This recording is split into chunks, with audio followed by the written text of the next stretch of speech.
குறிப்பாக ஹஸ்பண்ட் மட்டும் ஏர்னிங் மெம்பராக இருக்காருன்னு வச்சுங்க, மனைவி வேலைக்கு போகலன்னா அந்த மனைவிக்கு வீட்டில் மரியாதையே இல்லை. அவர் என்ன பண்ணுவார், அவர் எங்கேயா ஒரு நல்ல வேலையில் இருப்பார், ஒரு கம்பெனியில் வேலையில் இருப்பார், இல்லை எங்கேயா ஒரு அரசு ஊழியராக இருப்பார். அவருக்கு 1 லட்சம் 1.5 லட்சம் கூட சம்பாதிப்பார். உனக்கு என்ன ஒன்று சொல்லு, வீட்டு செலவுக்கு எவ்வளோ ஒன்று சொல்லு, எனக்கு மாதம் எவ்வளோ ஆகுது, 20,000 ஆகுதா கேளு, அவ்வளோதான் 20,000 வாங்கிக்கோ, அதோட விடு, நான் என்ன சம்பாதிக்கிறேன் நான் என்ன பண்ணுறேன்ல கேள்வி கேட்காது அப்படின்ற அந்த முறை தான் இன்னைக்கு வந்து இன்னைக்கும் ரொம்ப பெருமளவுக்கு ப்ரிவேலண்டாக இருக்குது. ஸோ அவர் ஒரு அக்கௌண்ட் ஓப்பன் பண்ணி வச்சிருக்கிறது தெரியாமல். ஆமாம், அவர் அக்கௌண்ட் வச்சிருப்பாரு, தெரியாது.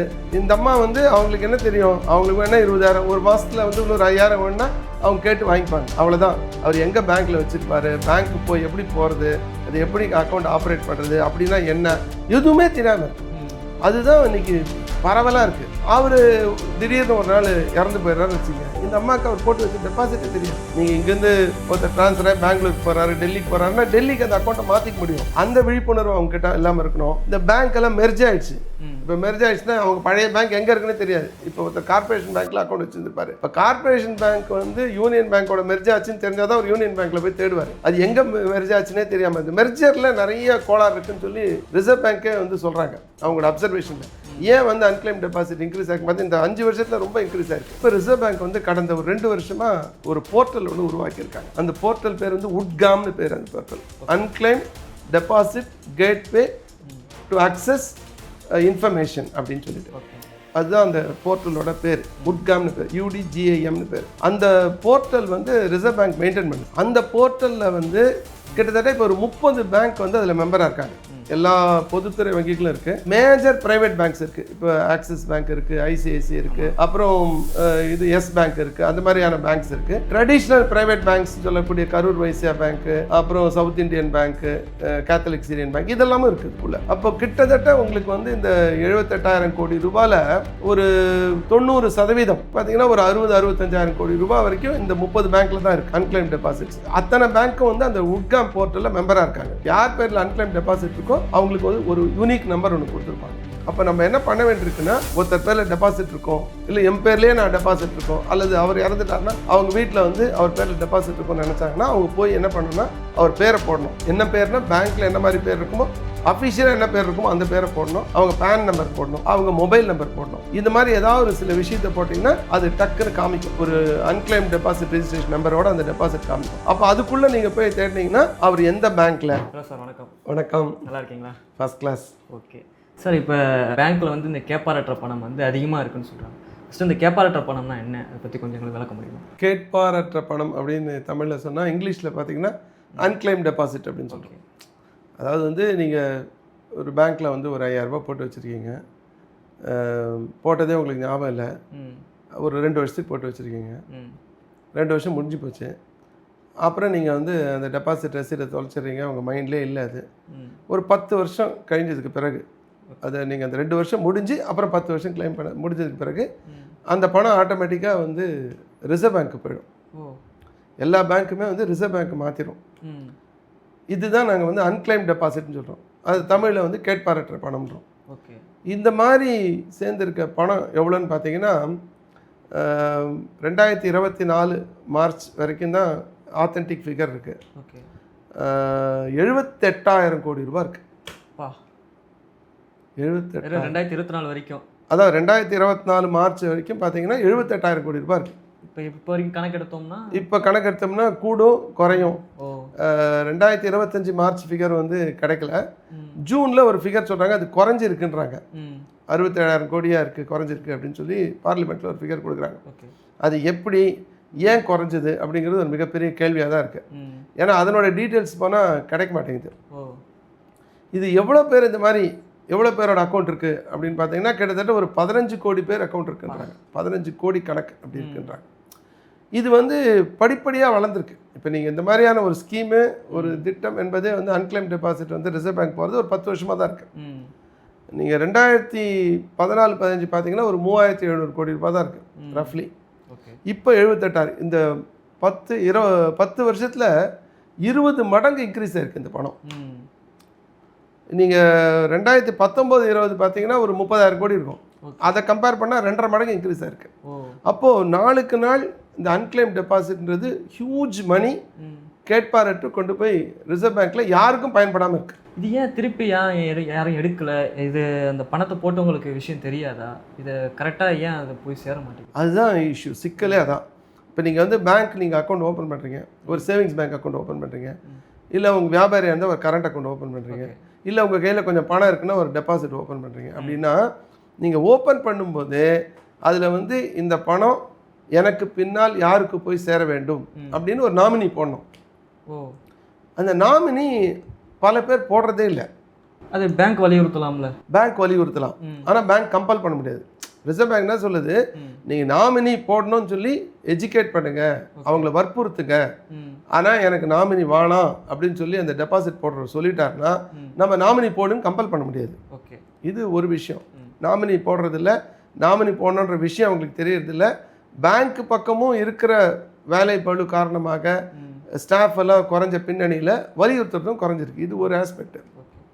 ரெண்டாவது விஷயம் பார்த்தீங்கன்னா, நாமினி போட்டிருக்காங்களா போடலையான்றதை விட டெபாசிட் போட்டிருக்க விஷயமே தெரியல. இன்றைக்கி வந்து இந்திய குடும்ப முறை எப்படி இருக்குன்னு பார்த்தா எனக்கு நிறைய நண்பர்கிட்டேருந்து வர்ற தகவல்கள், நான் பார்த்த என்னோடய அனுபவத்துலேருந்து பார்த்தீங்கன்னா, குறிப்பாக ஹஸ்பண்ட் மட்டும் ஏர்னிங் மெம்பராக இருக்காருன்னு வச்சுங்க, மனைவி வேலைக்கு போகலன்னா அந்த மனைவிக்கு வீட்டில் மரியாதையே இல்லை. அவர் என்ன பண்ணுவார், அவர் எங்கேயா ஒரு நல்ல வேலையில் இருப்பார், ஒரு கம்பெனியில் வேலையில் இருப்பார், இல்லை எங்கேயா ஒரு அரசு ஊழியராக இருப்பார், அவருக்கு 1 லட்சம் 1.5 லட்சம் கூட சம்பாதிப்பார். உனக்கு என்ன வேணும்னு சொல்லு, வீட்டு செலவுக்கு எவ்வளோ வேணும்னு சொல்லு, எனக்கு மாதம் எவ்வளோ ஆகுது, 20,000 ஆகுதா கேளு, அவ்வளோதான் 20,000 வாங்கிக்கோ, அத்தோடு விடு, நான் என்ன சம்பாதிக்கிறேன் நான் என்ன பண்ணுறேன்ல கேள்வி கேட்காது அப்படின்ற அந்த முறை தான் இன்றைக்கி வந்து இன்றைக்கும் ரொம்ப பெருமளவுக்கு ப்ரிவேலண்ட்டாக இருக்குது. ஸோ அவர் ஒரு அக்கௌண்ட் ஓப்பன் பண்ணி வச்சிருக்கிறது தெரியாமல்? ஆமாம், அவர் அக்கௌண்ட் வச்சுருப்பாரு, தெரியாது. இந்த அம்மா வந்து அவங்களுக்கு என்ன தெரியும், அவங்களுக்கு வேணால் 20,000 ஒரு மாதத்தில் வந்து இன்னொரு 5,000 வேணுன்னா அவங்க கேட்டு வாங்கிப்பாங்க, அவ்வளோதான். அவர் எங்கே பேங்க்கில் வச்சுருப்பாரு, பேங்க்கு போய் எப்படி போகிறது, அது எப்படி அக்கௌண்ட் ஆப்ரேட் பண்ணுறது அப்படின்னா என்ன, எதுவுமே தெரியாமல் இருக்குது. அதுதான் இன்றைக்கி பரவலாக இருக்குது. அவர் திடீர்னு ஒரு நாள் இறந்து போயிடுறாருன்னு வச்சுங்க, இந்த அம்மாவுக்கு அவர் போட்டு வச்ச டெபாசிட்டே தெரியாது. இப்போ நீங்கள் சமீபத்தில் எனக்கு ஒரு கேஸ் நான் பார்த்தேன். ஒரு நண்பர், அவர் ரிட்டையர் ஆகி ஒரு 2 வருஷத்தில் திடீர்னு இறந்துடுறாரு. அவர் ரிட்டையர் ஆகும்போது அவருக்கு ஒரு 80-90 லட்சம் ரூபா அவருக்கு வந்தது. அவர் அக்கௌண்ட் வச்சுருக்க பேங்க்கில் போய் பார்த்தா ஒரு 5 லட்சம் ரூபாய்க்கு மட்டும்தான் போட்டு வச்சுருக்கார், டெபாசிட் இருக்குது, பாக்கி எங்கேன்னு தெரில. அந்த வீட்டில் தேடுறாங்க. இத்தனைக்கும் அவரோட மனைவி அவங்களும் வேலைக்கு போய் சம்பாதிச்சவங்க, படித்தவங்க, பெண் ஒரு டபுள் டிகிரி பட்டதாரி, அவங்க 2 பேருக்குமே தெரியல, ஒரு மிடில் கிளாஸ் ஃபேமிலியே தெரியல. அப்புறம் வீடு பூரா அலசி எல்லா இடத்துலையும் பாருங்கன்னு சொல்லி நான் ஐடியா கொடுத்து இது பண்ணி சில வேறு மெத்தட், இது கிடைக்கலாம் வேறு மெத்தட் பார்க்கலான்னு போது இந்த பழைய பேப்பர்லாம் போட்டு வச்சுருப்பாங்கல்ல, அதில் எப்படி ஏதோ உதறினாக்கா பார்த்தா ஒரு 80 லட்சம் ரூபாய்க்கு ரசீது வச்சுருக்காரு வெவ்வேறு பேங்க்கில் போட்டு. அப்போது அது ஒரு வேளை அவங்க கையில் கிடைக்கலன்னா அந்த 80 லட்சம் ரூபா வந்து 10 வருஷம் கழித்து அன்கிளைம் டெபாசிட்டாக மாறிடும். இப்போ இந்த நடைமுறையில் வீட்டு நடைமுறையும் அதுக்கு ஒரு காரணம். அப்போ பேங்க்கு மற்றதுன்னு வரும்போது நம்ம என்ன இன்சிஸ்ட் பண்ணுறோன்னா, நீங்கள் நாமினி போடுங்க அப்படின்னு சொல்லி இன்சிஸ்ட் பண்ணுறோம். ஸோ பணம் எல்லாம் இந்த முறையில் தான் போய் அன்கிளைம்டு டெபாசிட், இது ஒரு மெத்தடு. அப்புறம் நீங்கள் பார்த்தீங்கன்னா அவங்க ஊர் மாறி இருப்பாங்க, அந்த அக்கௌண்ட்டை க்ளோஸ் பண்ணாமல் விட்டுட்டு இருப்பாங்க. இப்போ வந்து முன்னாடி மாதிரி இல்லை, ஒரு பேங்க்கில் அக்கௌண்ட் ஓப்பன் பண்ணால் ஒரு பிரான்ச் இருந்தால் அப்படியே இருக்கணும் அவசியம் கிடையாது. நீங்கள் இங்கேருந்து ஒருத்தர் ட்ரான்ஸ்ஃபர் ஆகி பெங்களூருக்கு போகிறாரு, டெல்லிக்கு போகிறாருன்னா டெல்லிக்கு அந்த அக்கௌண்ட்டை மாற்றிக்க முடியும். அந்த விழிப்புணர்வு அவங்ககிட்ட இல்லாமல் இருக்கணும். இந்த பேங்க் எல்லாம் மெர்ஜ் ஆகிடுச்சு. இப்போ மெர்ஜ் ஆகிடுச்சுன்னா அவங்க பழைய பேங்க் எங்கே இருக்குன்னு தெரியாது. இப்போ ஒருத்தர் கார்பரேஷன் பேங்க்கில் அக்கௌண்ட் வச்சுருப்பாரு, இப்போ கார்பரேஷன் பேங்க் வந்து யூனியன் பேங்க்கோட மெர்ஜ் ஆச்சுன்னு தெரிஞ்சால் தான் ஒரு யூனியன் பேங்க்கில் போய் தேடுவார். அது எங்கே மெர்ஜ் ஆச்சுன்னே தெரியாமல் இந்த மெர்ஜரில் நிறைய கோளாறு இருக்குன்னு சொல்லி ரிசர்வ் பேங்க்கே வந்து சொல்கிறாங்க அவங்களோட அப்சர்வேஷனில். ஏன் வந்து அன்கிளைம் டெபாசிட் இன்க்ரீஸ் ஆகிருக்கு பார்த்து இந்த 5 வருஷத்தில் ரொம்ப இன்க்ரீஸ் ஆகிருக்கு. அதுக்கு அவங்க முக்கியமான காரணமாக சொல்கிறது மெர்ஜர். இன்னொரு முக்கியமான காரணம் பார்த்தா பிரான்ச் க்ளோஷர். நீங்கள் வந்து நிறைய பிரான்ச்சஸ் இருந்ததெல்லாம் க்ளோஸ் பண்ணிட்டாங்க. பேங்க்கெல்லாம் மெர்ஜ் பண்ணதும் இந்த பாம்பு வந்து தானே முட்டையை போட்டு தானே முழுகிடுமாமா, அந்த மாதிரி பிரான்ச் எல்லாம் க்ளோஸ் பண்ணிட்டாங்க நிறைய. அவங்க இருந்த பிரான்ச்சே இங்கே இல்லாமல் போயிடும். இப்படி பல காரணங்கள் இருக்குது.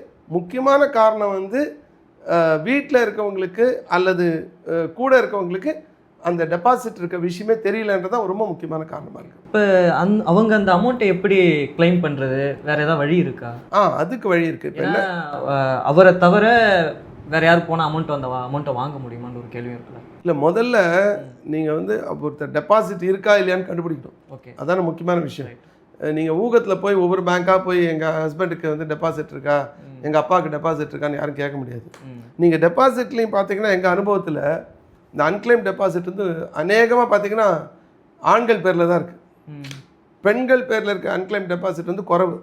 முதல்ல அவங்க பேரில் அவங்களுக்கு ஃபினான்ஷியல் ஃப்ரீடமே இல்லை, அது ஒரு பக்கம். அப்படியே இருந்தால் கூட அவங்க ரொம்ப பாதுகாப்பாக அந்த பணத்தை ஏதோ பண்ணியிருக்காங்க, நாமினி போட்டிருக்காங்க. ஆண்களோட டெபாசிட் தான் எனக்கு தெரிஞ்ச அளவுக்கு ரொம்ப ஜாஸ்தியாக இருக்குது. அப்போ இதுக்கு வந்து ரொம்ப நாள் இதை பற்றிய ஒரு டிபேட் சர்ச்சை நடந்துகிட்டே இருந்தது. அப்புறம் வங்கி ஊழியர்கள் பல சமயங்களில் இந்த மாதிரியான இஷ்யூஸை எடுக்கிறோம். அப்போ இப்போ ரிசர்வ் பேங்க் வந்து கடந்த ஒரு 2 வருஷமாக ஒரு போர்ட்டல் ஒன்று உருவாக்கியிருக்காங்க. அந்த போர்ட்டல் பேர் வந்து உட்காம்னு பேர். அந்த portal unclaimed deposit gateway to access information அப்படின்னு சொல்லிட்டு, அதுதான் அந்த போர்ட்டலோட பேர். உட்காம்னு பேர், UDGAMனு பேர். அந்த போர்ட்டல் வந்து ரிசர்வ் பேங்க் மெயின்டைன் பண்ணுது. அந்த போர்ட்டலில் வந்து கிட்டத்தட்ட இப்போ ஒரு 30 பேங்க் வந்து அதில் மெம்பராக இருக்காங்க. எல்லா பொதுத்துறை வங்கிகளும் இருக்குது, மேஜர் ப்ரைவேட் பேங்க்ஸ் இருக்குது. இப்போ ஆக்சிஸ் பேங்க் இருக்குது, ICICI இருக்குது, அப்புறம் இது எஸ் பேங்க் இருக்குது, அந்த மாதிரியான பேங்க்ஸ் இருக்குது.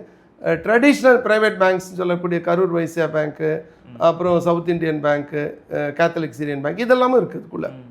அப்போ கிட்டத்தட்ட உங்களுக்கு வந்து இந்த 78,000 கோடி ரூபாயில் ஒரு 90% பார்த்திங்கன்னா ஒரு 60-65,000 கோடி ரூபாய் வரைக்கும் இந்த 30 பேங்க்கில் தான் இருக்குது அன்கிளைம் டெபாசிட்ஸ். இந்த அத்தனை பேங்க்கும் வந்து அந்த உட்காம் போர்ட்டலில் மெம்பராக இருக்காங்க.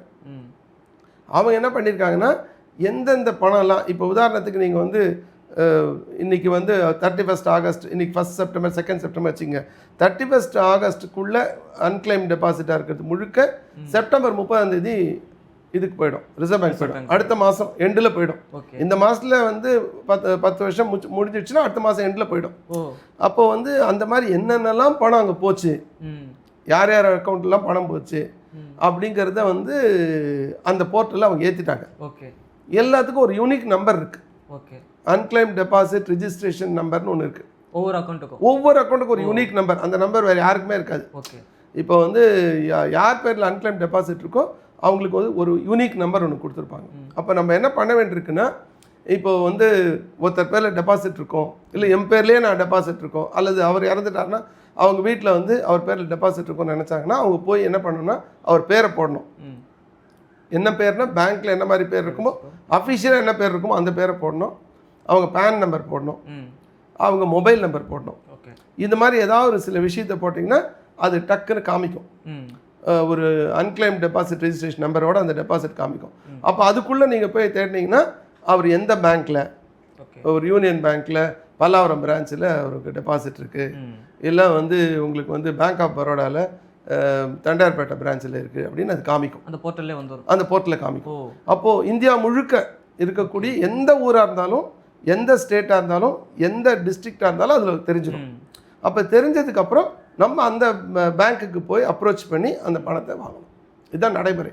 அப்போ உங்களுக்கு பேங்க்கில் அப்படியே ஒரு பிளாங்காக இருக்கா இல்லையான்னு தெரியாமல் இருக்கிறத தெரியறதுக்கான ஒரு மிகப்பெரிய போர்ட்டல் வந்து அந்த உட்காம் போர்ட்டல்ன்றது. எனக்கு என்னென்னா, இப்போ நாமினி நம்ம கையெழுத்து போடலை, அப்போ எப்படி இந்த ஃபேமிலியை அப்ரோச் பண்ணும்போது அந்த அமௌண்ட்டை வாங்க முடியும்?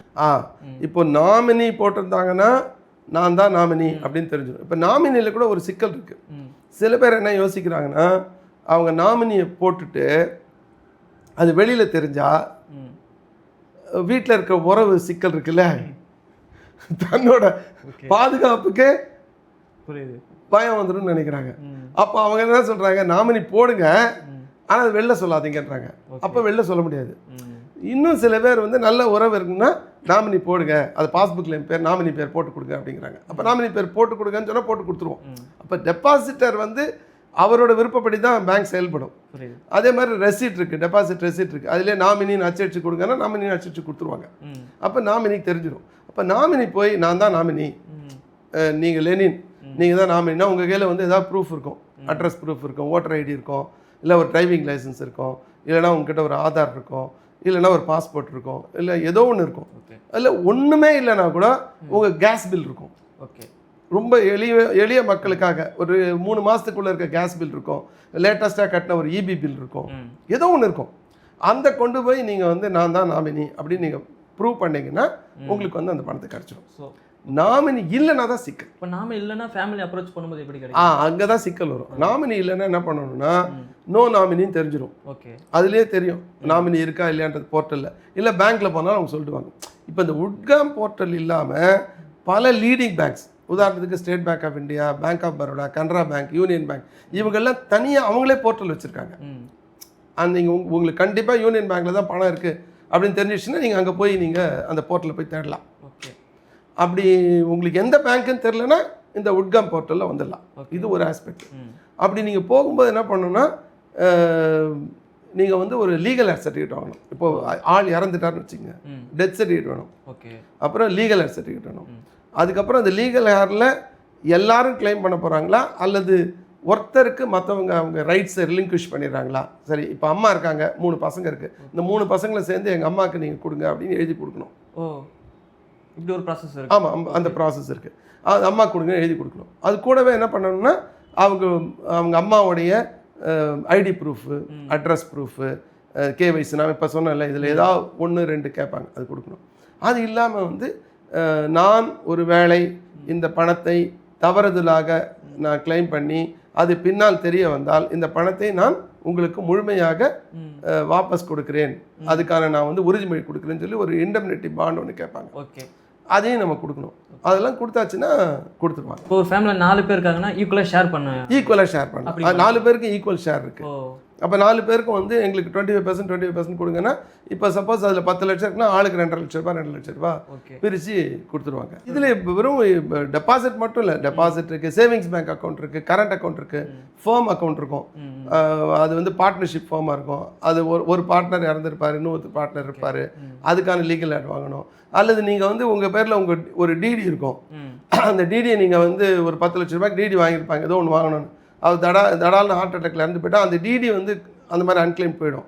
அதை கிளைம் பண்ணலாம். பேங்கர்ஸ் செக், இப்படி எல்லா வகையிலையும் எல்லாத்தையும் கிளைம் பண்ணுறதுக்கு அதில் வழி இருக்குது. ஆனால் வழி என்னென்னா இதான் வழி.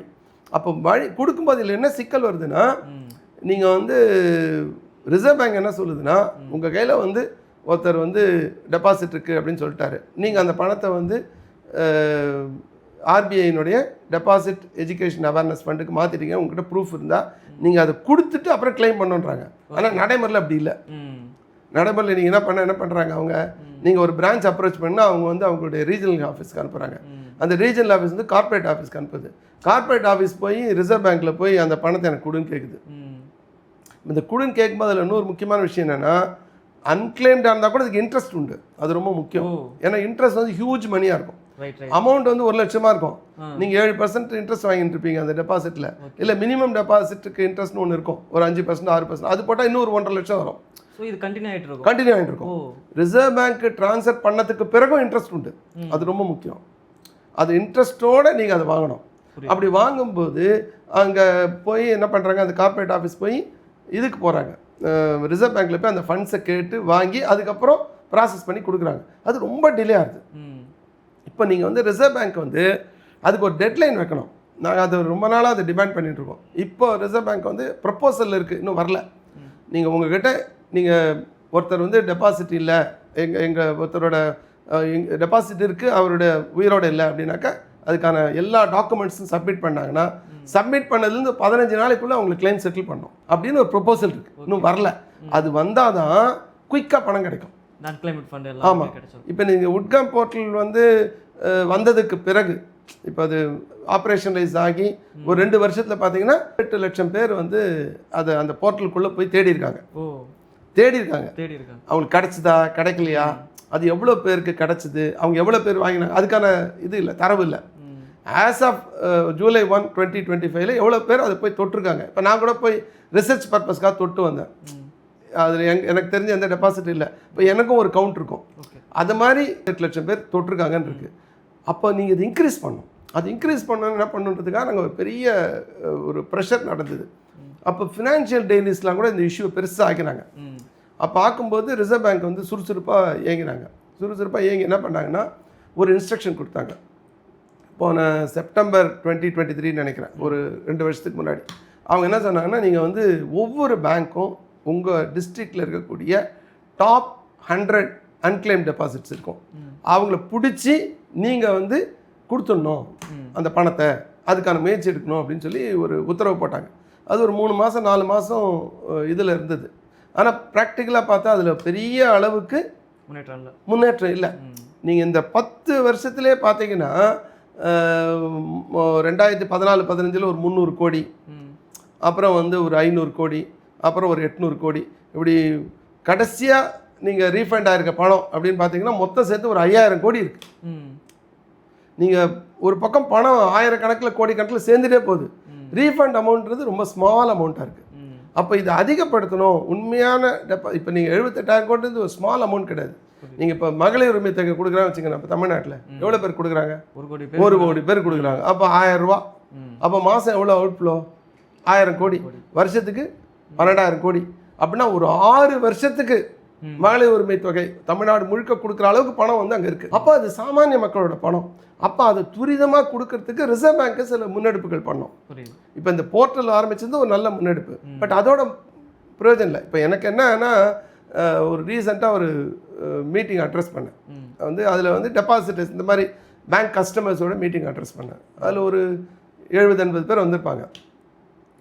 அவங்க நிறைய கேள்விகள்லாம் கேட்டாங்க. அவங்ககிட்ட நான் சொன்னேன், உட்காம்னு ஒரு போர்ட்டல் இருக்குது, இது எத்தனை பேருக்கு தெரியும்? தயவு செஞ்சு கை தூக்குங்க கொஞ்சம், ஏன்னா ஒரு சர்வேக்காக கேட்குறேன்னு. அங்கே வந்து சில முன்னாள் வங்கி ஊழியர்கள் கூட இருக்காங்க, நிறைய விவரம் தெரிஞ்சவங்க இருந்தாங்க, பொதுத்துறையில் வேலை செஞ்சவங்களாம் இருக்காங்க. ஒருத்தர் கூட கை தூக்கல. அப்படின்னா ரிசர்வ் பேங்க் வந்து இப்போ இந்த ஃபண்டு வச்சுருக்காங்க இல்லையா, இந்த ஃபண்டு, இந்த 78,000 கோடியே அவங்க என்ன சொல்கிறாங்க, டெபாசிட்டர்ஸ் எஜுகேஷன் அவேர்னஸ் ஃபண்ட் தானே சொல்கிறாங்க. அப்போ உட்காம்னு ஒரு போர்ட்டல் இருக்குது அப்படின்ட்டு அவங்க முதல்ல பப்ளிசைஸ் பண்ணணும். பெரிய அளவில் நீங்கள் வந்து சோஷியல் மீடியா தான் இன்றைக்கி மக்கள் நிறைய பார்க்குறாங்க. யூடியூப்லேயோ, இன்ஸ்டாகிராம்லேயோ, ஃபேஸ்புக்லேயோ, அப்புறம் பேப்பர்லேயோ, மற்றபடி பெரிய அளவுக்கு அட்வர்டைஸ் பண்ணணும். ரெண்டாவது ப்ரொசீஜர் ரொம்ப எளிமையாக்கணும். நீங்கள் வந்து 100 டாக்குமெண்ட் கேட்டால் அவன் பயந்துடுச்சுன்னு ஓடிடுறான். நமக்கு வர வேண்டியது 10,000 20,000, இதுக்கு எவ்வளோ அலையிறது அப்படின்னு நினைக்கலாம். ரொம்ப ஹியூஜ் மணியாக இருந்தால் நிறைய எஃபர்ட் போடுவாங்க. அப்போ கூட அவங்க நிலைமையை பொறுத்து இருக்குது. அந்த மக்கள் பொதுமக்கள் என்ன நிலைமையில் இருக்காங்க. அதே மாதிரி அவேர்னஸ் இல்லாத மக்கள் நிறைய இருப்பாங்க. அப்போ நீங்கள் வந்து அந்த ப்ரொசீஜரை ரொம்ப எளிமைப்படுத்தணும். குறிப்பாக சில டாக்குமெண்ட், அதே மாதிரி பேங்க் டு பேங்க் டிஃபர் ஆகுது, அதையும் எளிமைப்படுத்தணும். நீங்கள் எல்லா பேங்க்கும் யூனிஃபார்மாக இதுதான்ப்பா கேட்கணும். நீ வந்து டெத் சர்டிஃபிகேட் கேட்கணும், லீகல் சர்டிஃபிகேட் கேட்கணும், அப்புறம் அவங்களோட ப்ரூஃப், ஏதாவது ஒரு ப்ரூஃப், இது கொடுத்தா ஒரு இண்டெம்னிட்டி பாயிண்ட் வாங்கி நீங்கள் கொடுத்துடணும் அப்படின்ற மாதிரி ப்ரொசீஜர் எளிமையாக்கணும். ஒரு டெட்லைன் ஃபிக்ஸ் பண்ணணும். கொடுக்கலன்னா ஒரு ஃபைன்ற மாதிரி எதாவது இருக்கணும். இப்போ நீங்கள் வந்து தங்க நகையெல்லாம் வந்து 7 நாளைக்குள்ளே திருப்பி கொடுக்கணும் கடன் அடைச்சதுக்கு பிறகு. இல்லைன்னா ஒரு நாளைக்கு 5,000 ரூபாய் ஃபைன் இருக்குது. அது மாதிரியான சில ஏற்பாடுகள் இருக்கணும். அப்போ தான் உங்களுக்கு வந்து துரிதமாக மக்கள் மத்தியில் போய் அது கிடைக்கிறதுக்கு ஏற்பாடு இருக்கும். ஓகே சார், இப்போ எனக்கு என்ன கேள்வினா, மக்கள் வந்து தெரியாமல் போயிடுச்சு, யாரும் வாங்கலை அப்படின்ற பட்சத்தில் இந்த ரிசர்வ் பேங்க்கு போன இந்த பணம் வேறு எதுக்கு போகும்? இல்லை இந்த ரிசர்வ் பேங்க் வந்து என்ன பண்ணுவாங்க இந்த அமௌண்ட்டை வச்சு? ரிசர்வ் பேங்க் ஒரு விஷயத்தை ரொம்ப தெளிவாக சொல்கிறாங்க.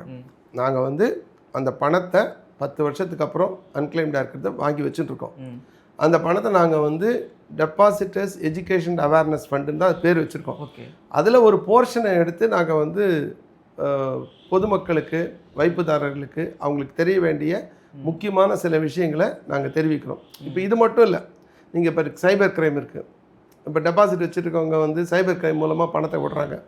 அவங்க திடீர்னு யாராவது ஃபோன் பண்ணி உங்கள் ஓடிபி என்னன்னு கேட்குறாங்க, அல்லது வந்து இவங்க எதுவுமே தெரியாமல் சொல்லிடுறாங்க, பயம் வந்துடுது பேங்க்லேருந்து ஃபோன் வரும்போது, அதில் பல விஷயங்கள் இருக்குது. அப்போ இது எல்லாத்தையும் ஒரு மக்களுக்கு விழிப்புணர்வு ஏற்படுத்த வேண்டிய கடமை வந்து ரிசர்வ் பேங்க் இருக்குது. இது மாதிரியான விழிப்புணர்வு ஏற்படுத்துறதுக்கு இந்த பணத்தை நாங்கள் பயன்படுத்துகிறோம்.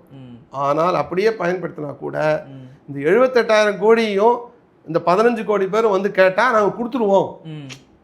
அந்த அந்த செலவு பண்ண பணத்தை நாங்கள் ஏதாவது ஒன்று அட்ஜஸ்ட் பண்ணிப்போம். வரப்போகிறது இல்லை, ப்ராக்டிக்கலாக வந்தால் நாங்கள் கொடுத்துருவோம் அப்படின்னு தான் ரிசர்வ் பேங்க் உறுதிமொழி கொடுத்து தான் அந்த பணத்தை வாங்குறாங்க. வட்டியோடு கொடுப்போம்னு சொல்லியிருக்காங்க. அதனால இந்த பணம் வந்து சேஃபாக தான் இருக்குது, ரிசர்வ் பேங்க்கில் தான் இருக்குது. ஆனால் பிரச்சனை என்னென்னா, இந்த பணம் சேஃபாக இருக்கிற பட்சத்தில் திரும்ப எப்படி வாங்கிறதுன்ற அவேர்னஸ் தான் மக்கள் மத்தியில் இல்லை. அப்போ என்ன பண்ணணும்னா, மக்கள் வந்து இந்த வீடியோ பார்க்குறவங்க அந்த உட்காம்னு ஒரு போர்ட்டல் இருக்குது அப்படிங்கிற விஷயத்த எல்லார்கிட்டையும் அவங்களுக்கு தெரிஞ்சவங்க, நண்பர்கள் எல்லார்கிட்டையும் சொல்லணும். நீங்கள் வந்து யாராவது ஒருத்தர் அந்த மாதிரி அக்கௌண்ட்டில் பணம் இருக்கும், டெபாசிட் இருக்கும் அப்படின்னா நீங்கள் வந்து போய் தேடுங்க, அந்த போர்ட்டலுக்கு போங்க, அவங்க பேர் மொபைல் நம்பர் போட்டாலே வந்துடும், இல்லை பேர் மொபைல் நம்பர் பேன் நம்பர் கொடுத்தா கண்டிப்பாக வந்துடும். அப்படி தேடுங்க, தேடி கண்டுபிடிச்சதுக்கப்புறம் இதெல்லாம் கொடுங்கன்னு அந்த எளிமையான விஷயத்தை மக்கள் மத்தியில் ரிசர்வ் பேங்க் எடுத்துகிட்டு போச்சுன்னா, இந்த மாதிரியான ஒரு தன்னார்வலர்கள் வீடியோ மூலமாக எடுத்துகிட்டு போகும்போது அப்போ அதிக அளவில் வந்து மக்களுக்கு அந்த விழிப்புணர்வு கிடைக்கும், அவங்க அந்த பணத்தை எடுத்து வாய்ப்பு இருக்குது. அதே போல் எதிர்காலத்தில் இப்படி அன்கிளைம் டெபாசிட்டாக போகாமல் தடுக்கணும், அதான் ரொம்ப முக்கியம். ஏன்னா கடந்த 5 வருஷத்தில் பார்த்தீங்கன்னா 2.5 மடங்கு இன்க்ரீஸ் ஆயிருக்கு, 30,000 கோடியிலிருந்து 78,000 கோடியாக இருக்குது. அப்போ அது குறையணும்னா நாமினேஷன் போடணும், எல்லாரும் நாமினேஷன் போடணும், வெளிப்படையாக இருக்கணும். கூட குடும்பத்தில் இருக்கவங்களுக்கு யாருக்காக இவர் உழைக்கிறாரோ அவங்களுக்கு வந்து அந்த தன்னுடைய பேங்க் அக்கௌண்ட்டு மற்ற டீட்டெயில்ஸ் அவேர்னஸ் க்ரியேட் பண்ணும். அப்படி பண்ணுவதன் மூலமாக மட்டும்தான் ஒருத்தரோட பணம் வீணாக போய் தேங்கி இருக்காமல் தடுக்க முடியும் அப்படிங்கிறது தான் நான் சொல்ல விரும்புகிறேன். பணம் பாதுகாப்பாக இருக்கிறது, அதுக்கான பெறுறதுக்கான வாய்ப்புகளும் இருக்குது. விழிப்புணர்வு பண்ணுற இடத்துல ரிசர்வ் பேங்க் இருக்கணும்னு இருக்கணும், பொதுமக்கள் இருக்கணும், வங்கி ஊழியர்கள் இருக்கணும், உங்களை மாதிரி யூடியூப் சேனல்ஸ் இருக்கணும், தன்னார்வலர்கள் எல்லாரும் சேர்ந்து அந்த வேலையை பண்ணணும். ரிசர்வ் பேங்க் அதிக பொறுப்பு இருக்குது, நமக்கு அந்த கடமை இருக்குன்றது தான் என்னோட பாயிண்ட். நிச்சயமாக உங்களோட கருத்துக்களுக்கும் தகவலுக்கும் நன்றி சார். நன்றி, தேங்க்யூ.